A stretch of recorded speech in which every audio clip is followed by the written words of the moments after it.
Greetings to all of you. I want to talk about the upcoming new moon on May 7th or May 8th, depending on where you are around the globe. And I'm recording this on May 1st, which is the time of Beltane, that ancient cross-quarter holiday that marks the midpoint between the spring equinox and the summer solstice.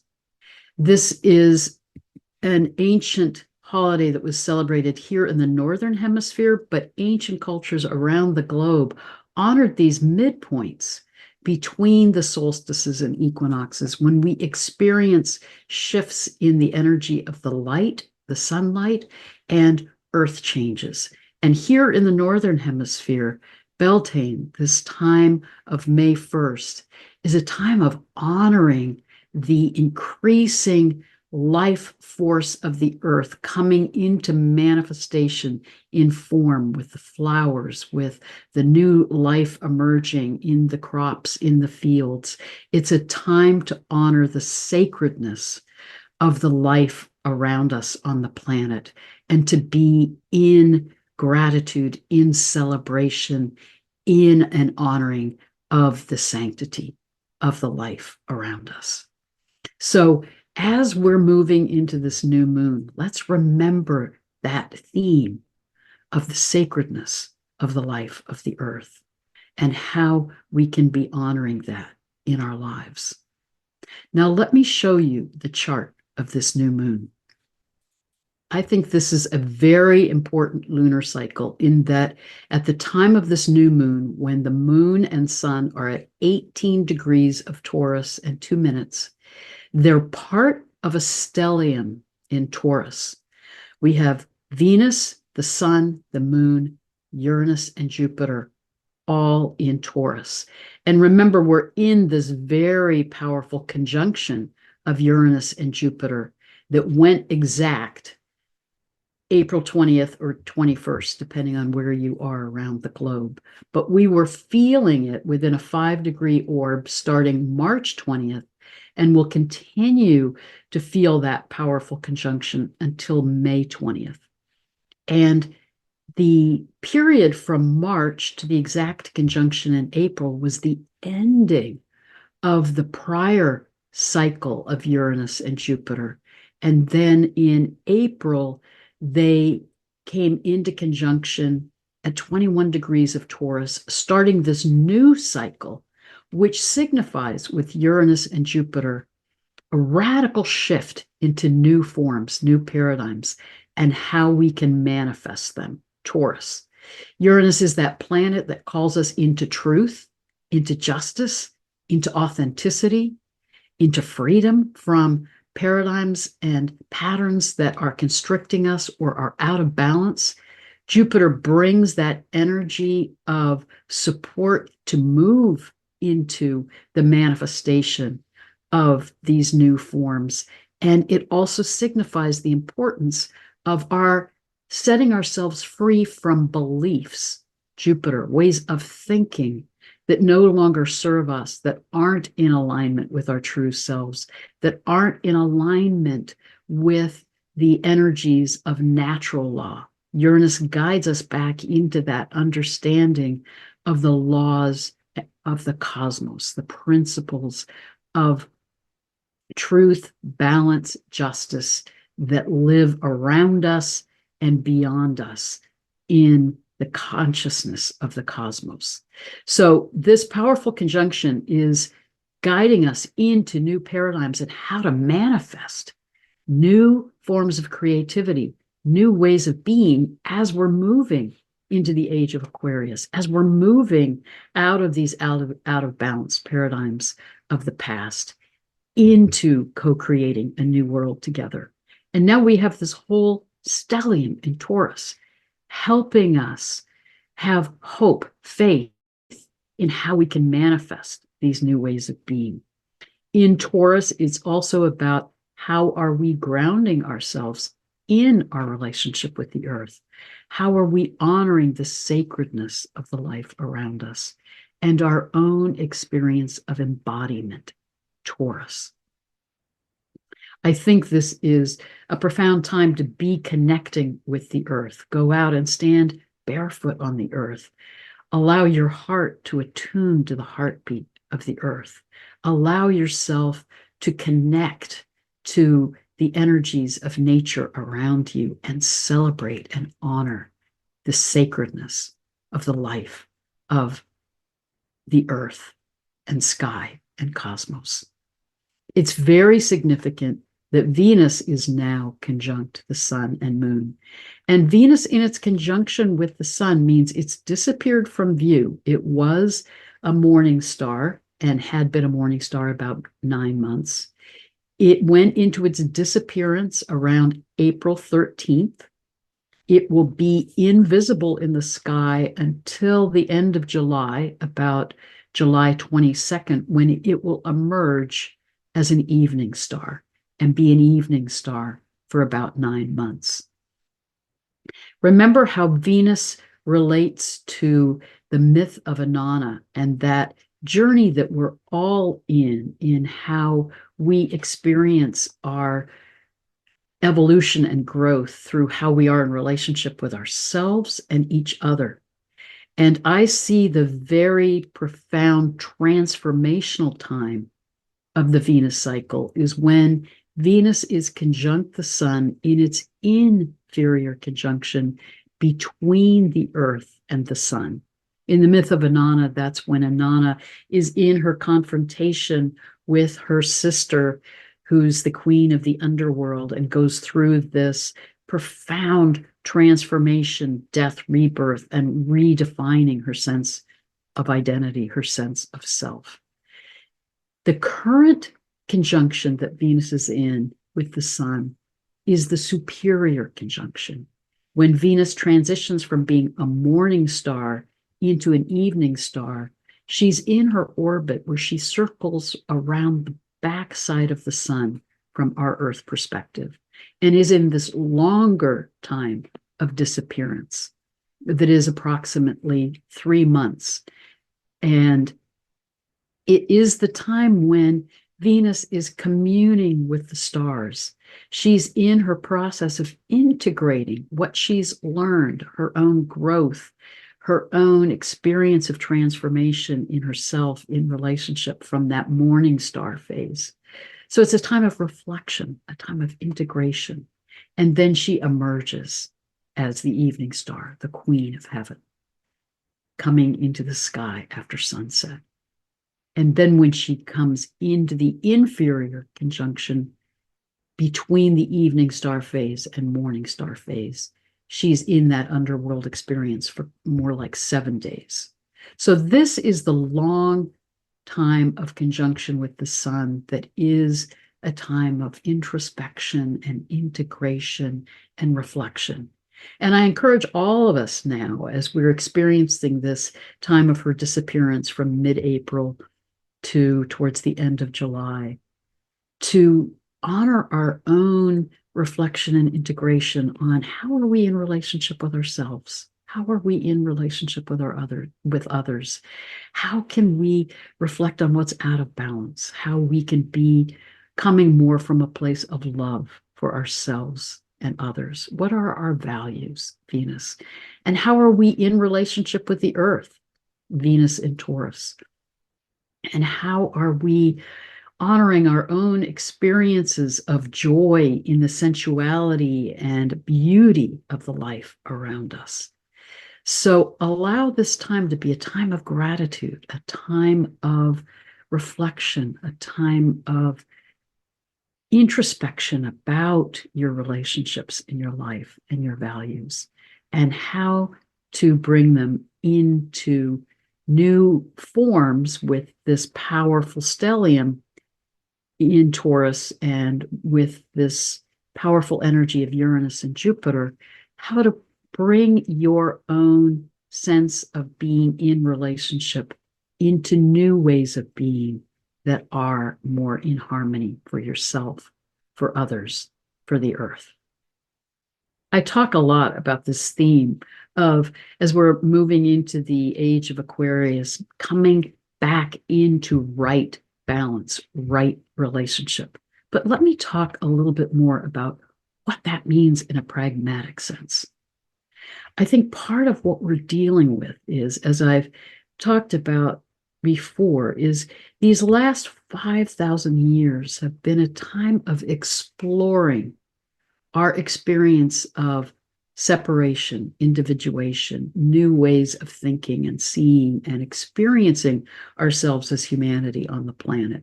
We've learned a lot in that journey, but we've also experienced the shadow sides, particularly of the paradigms of the age of Aries that have been about moving into this theme of disconnection, power over, patriarchal paradigm that has led us into conflict and ways in which we are out of balance in relationship with each other and with the earth. It's led to this paradigm of power over, conquer, compete, exploit the resources around us. And it's led to destruction in how we relate to each other and how we relate to the earth. Currently, the violence that we're seeing on the planet, the war, the abuse of power, the conflicts relate to that power over dynamic and our longing for control or conquest or operating out of greed and seeing others and seeing the resources of the planet as our own resources to be exploited. It's also, I think, a pattern that has come out of trauma.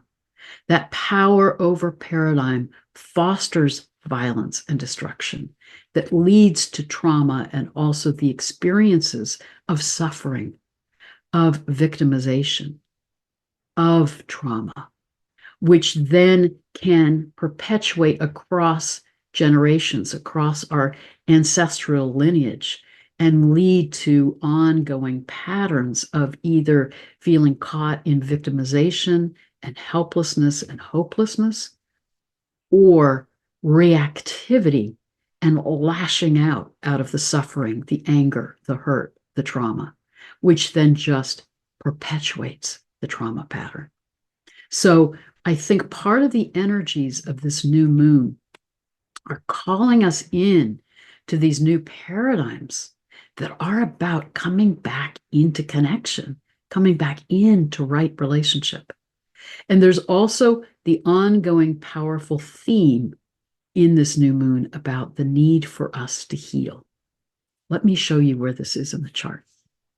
We still have Chiron in a close connection with the North Node, and it has been in conjunction with the North Node since January, guiding us to South Node in Libra, come back into right balance, harmony, to move in new directions, to be expressing our actions and our sense of self in new ways, North Node and Aries, that are about healing, Chiron.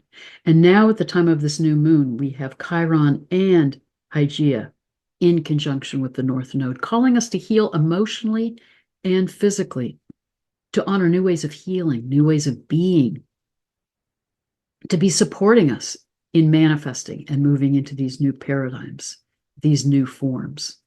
Remember that the South Node in Libra reminds us of the ancient archetype of Maat, that ancient Egyptian principle of what it means to live in right relationship, right harmony with all of life. This is the principle that manifested in these 42 principles of Maat to guide us in how we take responsibility for our actions and the choices that we make. The principles of Maat are about such statements as, I do not act in harmful ways to others. I do not act in ways that are harmful to the land or harmful to the waters of the earth. These principles of Maat are about how do we take individual personal responsibility for living in right relationship. They were the foundation for the 10 Commandments that we see in the Hebrew Bible, but the 10 Commandments are framed in that power over dynamic of thou shalt not kill, thou shalt not harm others. But the principles of Maat are, how am I taking responsibility for myself and my choices to be living in right harmony? And if you remember in that story of Maat, at the time of our death, we face Maat and weigh our heart on the scale against her feather. And if we've lived in right harmony, right relationship, our heart is as light as a feather.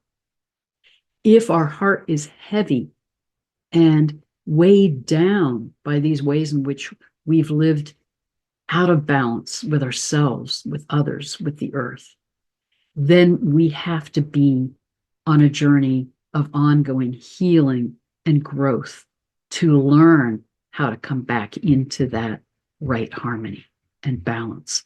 So this is a core theme in this time on the planet and in this new moon. And these energies in Taurus are supporting us in how to manifest these new ways of being. It's also significant when we look at some of the other planetary bodies in the chart, including the centaurs, some of the Kuiper Belt objects. This new moon is in a tight square with Chiron. Again, the theme of healing. How are we present in relationship, Aquarius, in community, in supporting these new ways of interacting with each other that are healing? This new moon is in a grand trine that includes the asteroid Ceres, our relationship with the Earth. It includes Pholus. How are we healing these ancestral lineage patterns of trauma? And Quawar. How are we finding our harmony with the song of creation and the song of the spheres to be living in right harmony? And it also, as part of this grand trine, in connection with Black Moon Lilith, how are we in true mutuality with each other? And with Orcus, how are we being true to these vows of living in truth and in justice? Or how have we broken those in ways that were out of balance? So there's a powerful theme in this chart about healing and being able then to move into manifesting and co-creating these new forms together. It isn't healing, it isn't dealing with our trauma and these painful patterns of the past that we can then open to these new ways of seeing, these new ways of being, and co-create these new paradigms together. We all need to heal. Because if we don't do that healing work, then we tend to operate from that unconscious reactivity or trauma pattern that keeps us either in that role of victim or of perpetrator, or in that trauma response that colors our decisions and our actions in ways that we become reactive, or we act out, or we perpetrate the very trauma that we're trying to free ourselves from. And this is true collectively as well as individually. It's also significant that at the time of this new moon, we now have Sedna having moved into Gemini as of April 28th, and it will be in the sign of Gemini through 2067. And I think it's important to look at where is Sedna in your chart as she's moved into the sign of Gemini. What house is she in your chart? What tight conjunctions or hard aspects is she in with other planets in your chart? Look at where she's bringing that energy of transformation to you. However, I think we need to bear in mind that Sedna is this planet with such a long elliptical orbit that she ventures out to the edges of our Oort cloud and then back in close to our inner solar system with an orbit that's 11,400 years. So I really think that Sedna speaks to our larger collective evolutionary experience on the planet. Her orbit aligns with the larger precessional cycle that we go through on the planet. She becomes the messenger of the midpoint of that cycle and the ending of one and beginning of a new one, which is where we are now. So she's calling us into awareness of how not only are we in this journey now individually and collectively of healing, of moving into new paradigms, new ways of seeing and being, but she's reminding us of this transmutational process that we're in collectively right now as we move into the age of Aquarius and into this higher consciousness that is about our remembrance that we are energy beings. It's helping us expand our consciousness and move into being homo luminous ones. Remember, in the story of Sedna, she is the maiden on this journey of spiritual initiation. And then through the trauma that she goes through in relationship with her father and the cultural context she grew up in, she surrenders to the death rebirth that she goes through and becomes the goddess of the deep sea. This is that ancient Inuit story that is telling us how we need to remember and surrender our sense of individual ego, of disconnection, to remember that we are a part of the oneness of all that is. Sedna dissolves into the sea and realizes she is one with the whales, with the seals, with the sea, and she becomes the goddess of the deep sea. She expands into that connection with source, with oneness. This is some of the journey that we are in this time on the planet. And it is messy, it is tumultuous, but it is important that we hold that vision and hope and awareness of what we're being guided into by the energies of the earth and the cosmos. And let me tell you what the meaning of the Sabian symbol is for this new moon. Remember, the Sabian symbols, as originally described by Dane Rudhyar, are about how each degree around the wheel of the zodiac is speaking to some of our soul's evolution in growth, in deepening in love and wisdom. And each degree has its own meaning and its own image. And the meaning of this degree of 18 degrees of Taurus relates to the image of a newly formed continent. We are co-creating a new world together, a newly formed continent. And here's the description of what this means coming from James Burgess's site and his understanding of these Sabian symbols. And I've included that link below. But he's describing this degree in the context of the degrees just before and after it. And let me read you the full description of this process that relates to what this new moon is calling us into. It is about our perpetual attempts to deepen and express knowledge that inevitably lead to confronting inner dualities and bring the capacity of emptying the mind, and this is the degree of the new moon, and accessing the pure receptivity that sponsors spiritual breakthrough. and willing participation with unseen spiritual forces. What does this mean? It means that we're coming out of this time as humans of exploring our knowledge, our understanding, our ability to analyze the world around us. But that inevitably leads us into polarization, into duality.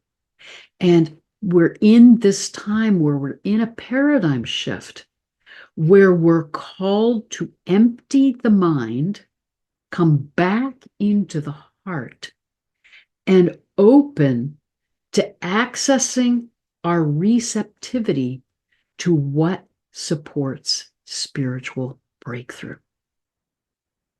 What supports spiritual breakthrough to move into this creativity and capacity to manifest new forms.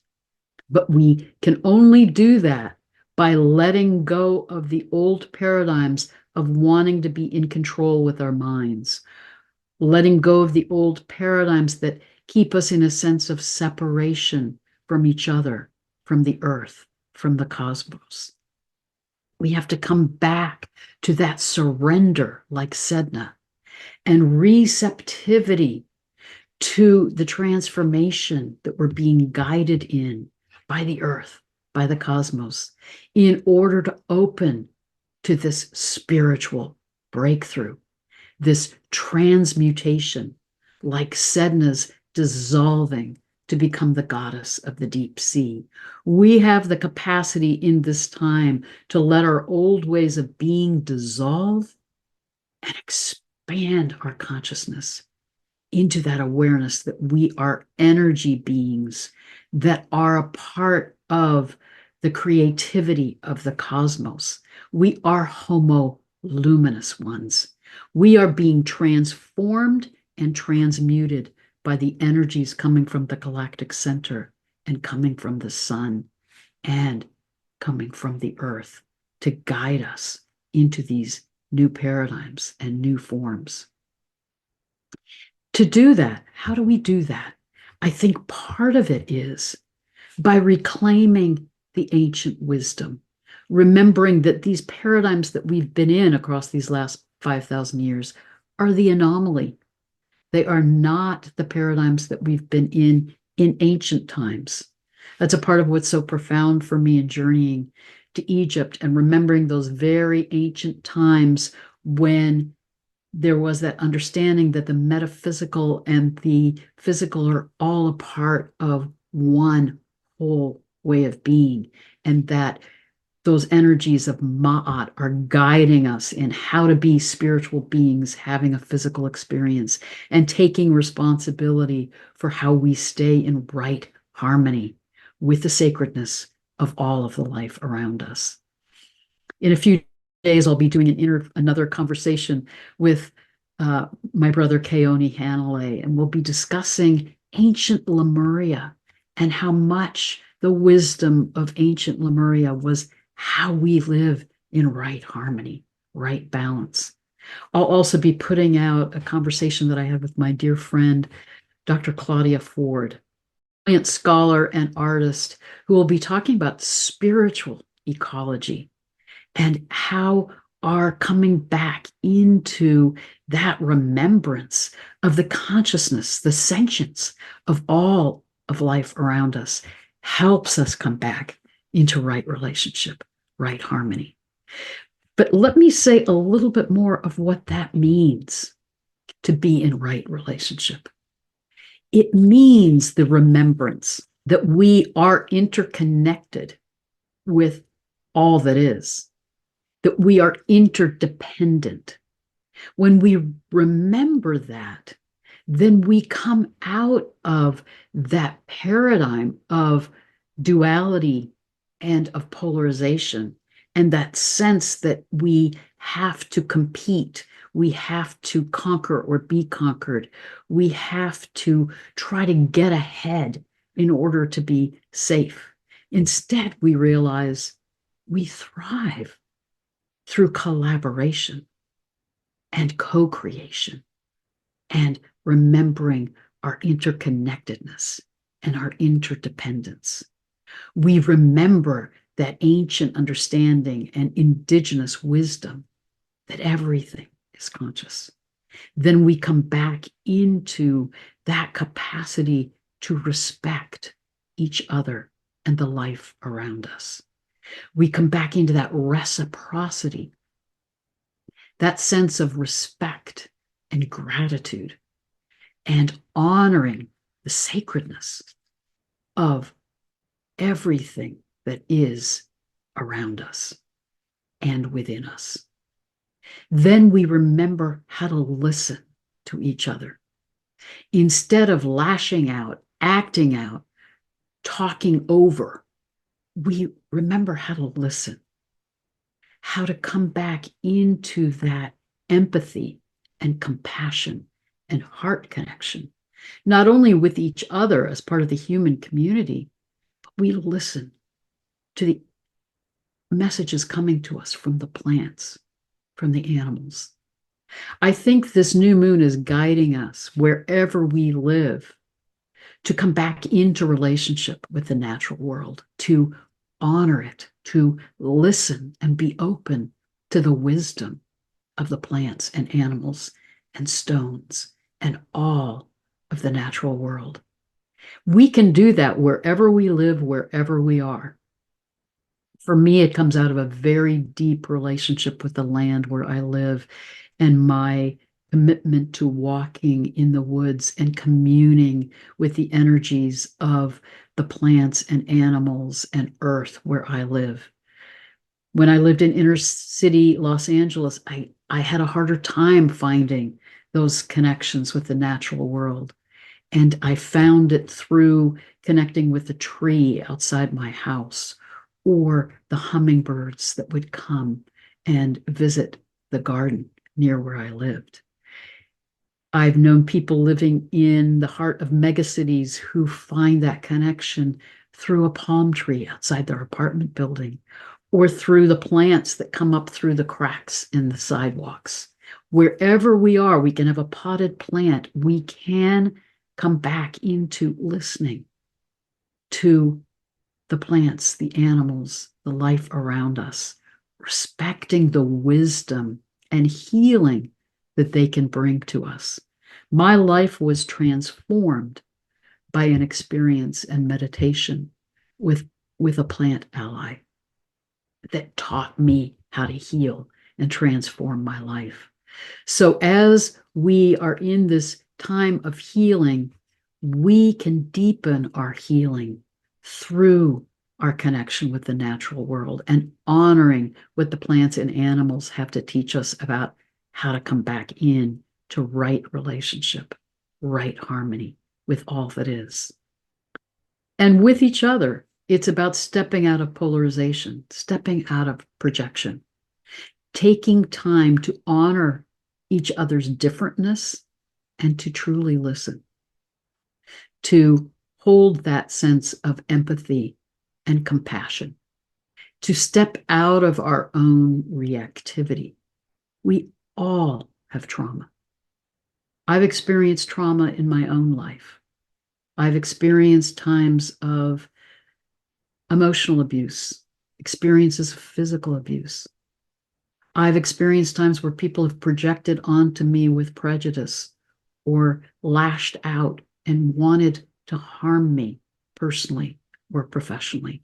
And I remember in those experiences, some of them extremely challenging, some of them endangering my life. I had to choose, how do I respond to this? Do I honor the trauma and allow myself to heal? And do I then hold the choices that I make in response to that in a way that is coming from consciousness and responsibility rather than reactivity? I realized I could collapse into a feeling of victimization and powerlessness. I could get caught in anger or fear or reactivity and my longing to somehow lash out to protect myself. And I realized that all of those reactions perpetuate the trauma pattern. And the choice that I needed to make was, how do I heal? And then make a choice from a centered conscious place and act with integrity, with authenticity, stand firm in my standing up to that abuse, that destructive dynamic, to say no, but to not come from reactivity, revenge, or reaction, but to come from truth and justice and coming from the heart.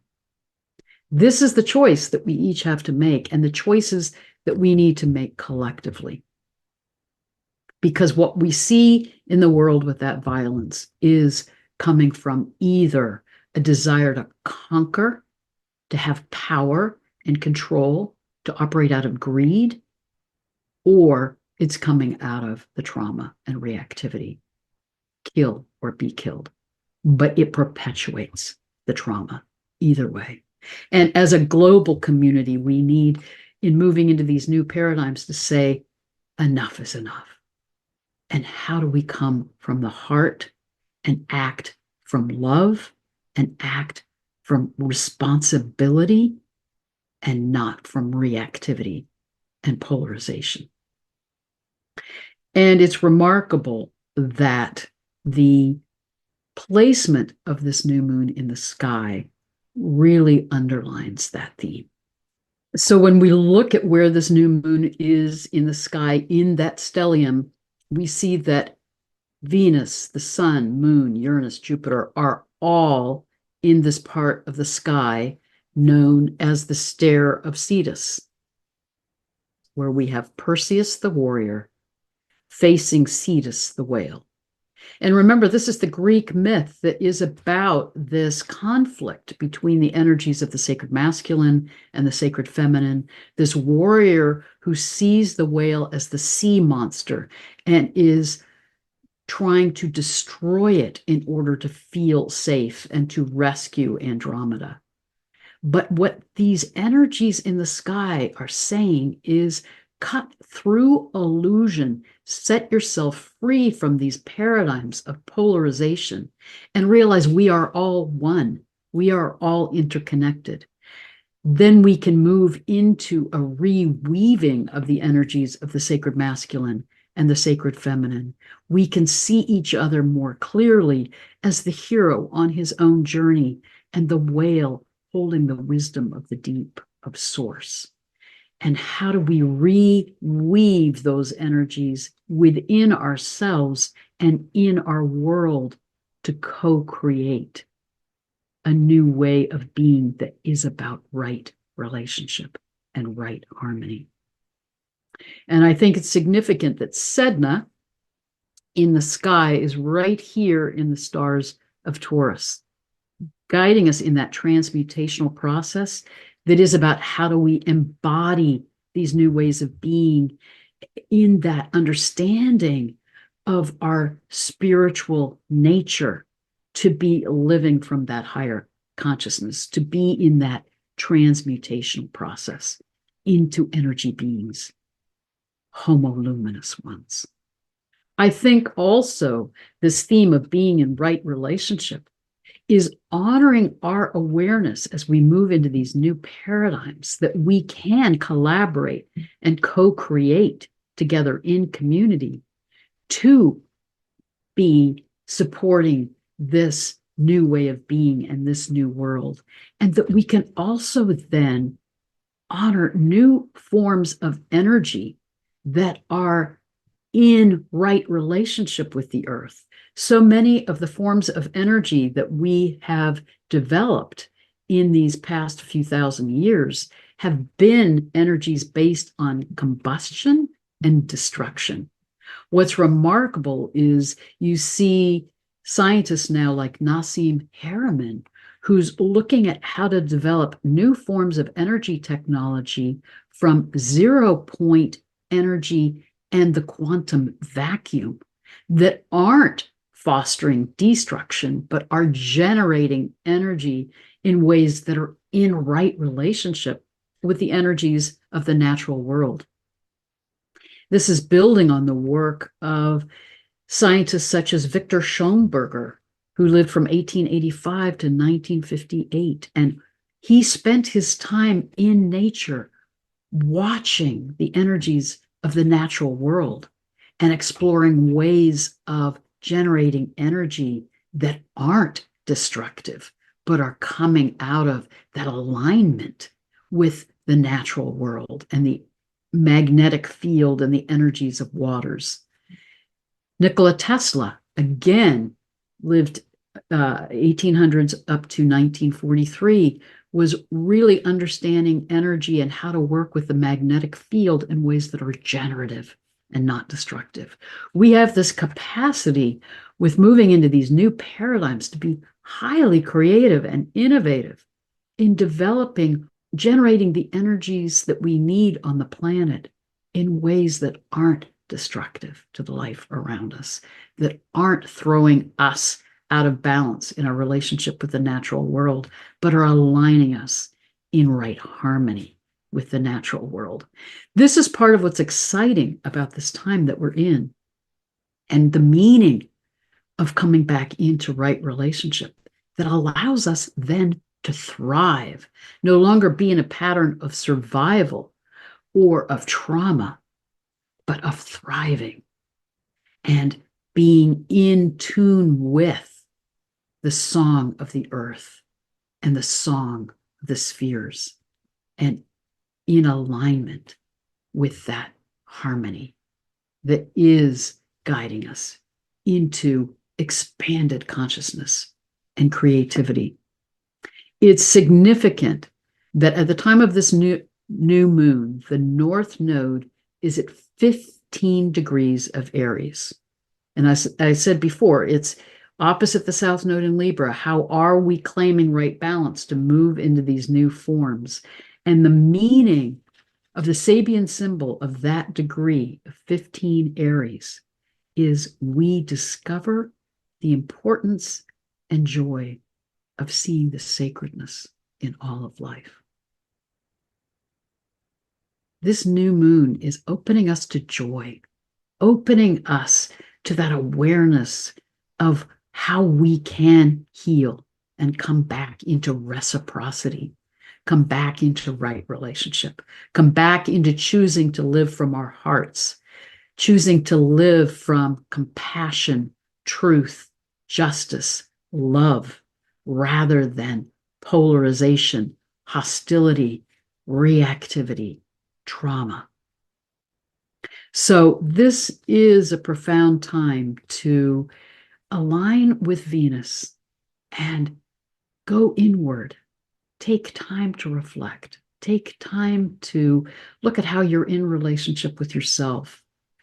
Right relationship starts with self-love, and then it emanates out into that capacity to love others and to be in relationship with all the life around us. So allow yourself to tune in to where you may need to heal in relationship with yourself. And then that will support you in healing trauma that you've had in relationships to come into new paradigms, new ways of seeing, new ways of being that are coming from that alignment with your soul self and with love. And again, I'm grateful for this community and how we support each other in this time of healing and transformation, and how we can hold that faith and hope that we can be collaborating and co-creating a new world together. So in this time of this new moon, let us celebrate that with each other, and let us come into that gratitude and celebration of the sacredness of the life around us, the consciousness, the sentience of all that is on the earth and in the sky. And remember that we are of the earth, and we are also of the stars. We are made of stardust. We are beings of light. And when we remember that oneness with all that is, then we can come into peace, come into that awareness that we are being guided and carried into these new paradigms and new ways of being. We are being supported in birthing a new world. Blessings and love to all of you. Blessings and love to the sacredness of the life around us. Blessed be.